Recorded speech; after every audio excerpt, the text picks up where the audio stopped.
வணக்கம் நண்பா. நம்ம இன்னைக்கு ஈவினிங் டைம்லேருந்து 6 மணிலேருந்து நைட் வரைக்கும் ரேபிடோ ஓட்ட போகிறோம். எவ்வளோ ஏர்னிங்ஸ் இருக்கா பார்ப்போம். ஃபஸ்ட் டைமாக நம்ம வண்டியில் பெட்ரோல் இல்லை. பெட்ரோல் வந்து ஒரு 500 ரூபாய்க்கு போட்டாச்சு. அப்படியே ஆர்டர் வந்துச்சு. ஆர்டர் பிக் பண்ணால் நம்ம பூந்தமல்லியில் தான் ஃபஸ்ட் ஆர்டர் வந்துச்சு. கிட்டத்தட்ட 16 கிலோமீட்ரு. ஹாய் நண்பா, ஃபஸ்ட் ஆர்டர் நம்ம எடுத்தாச்சு. ஃபஸ்ட் ஆர்டர் வந்து பூந்தமல்லி வரைக்கும் எடுத்தோம். பூந்தமல்லியில் வந்து ஒரு 182 ரூபா வரைக்கும் வந்துருந்துச்சு. ஆனால் அவங்க 220 ரூபா வரைக்கும் நமக்கு பே பண்ணிட்டாங்க. இப்போ செகண்ட் ஆர்டர் வந்திருக்கு. செகண்ட் ஆர்டரில் வந்து ஒரு வடபழனி, இங்கே பூந்தமல்லியிலேருந்து வடபழனி ஆர்டர் வந்திருக்கு. இது வந்து 152 ரூபா காட்டுது. எவ்வளோ ஏர்னிங்ஸ் வருதுன்னு. இப்போ நம்ம வந்து நைட் எடுத்து போட்டுருக்கோம். நம்ம இது வரைக்கும் 6 ஆர்டர் கம்ப்ளீட் பண்ணியிருக்கோம். 6 ஆர்டரில் 3 ஆர்டர் மட்டும் கிட்டத்தட்ட ஒரு 10 கிலோமீட்டருக்கு மேலே எடுத்திருக்கோம். மீதி 3 ஆர்டர் வந்து 1 கிலோமீட்டர் 2 கிலோமீட்டர் அந்த மாதிரி டிஸ்டன்ஸில் தான் எடுத்திருக்கோம். கஸ்டமர் கிட்ட வந்து நான் வந்து ரேபிடோவில் உள்ள ஆப்பில் வந்து ஸ்கேனரை காமிக்காமல் என்னோட ஜிபே ஸ்கேனரை காமிச்சேன்.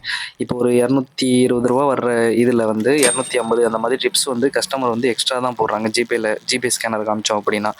மறக்காமல் நம்ம சேனலை சப்ஸ்கிரைப் பண்ணிடுங்க. மேலும் டெலிவரி வீட்டை பற்றி தெரிஞ்சுக்கணும் அப்படின்னா நம்ம சேனலை ஃபாலோ பண்ணிடுங்க. Bye guys.